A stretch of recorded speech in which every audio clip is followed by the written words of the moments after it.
While I'm so happy to see so many people talking about apologizing to your kids, about how to repair when things go wrong, there's a vital piece of the conversation that has been missing, and that is you forgiving yourself.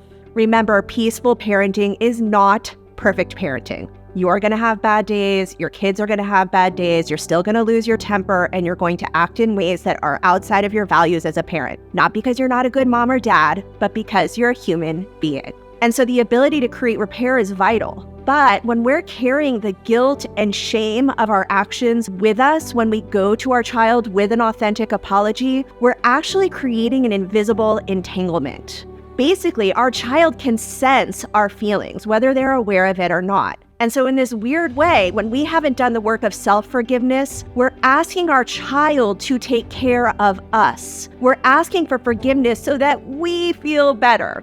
So a better practice is to work on self-forgiveness first. You're just a human being. You get to have bad days, and you are still worthy of love, affection, self-worth. You get to forgive yourself. And from that calm, centered place, you can then go to your child and say, that was not my best moment. What was it like for you?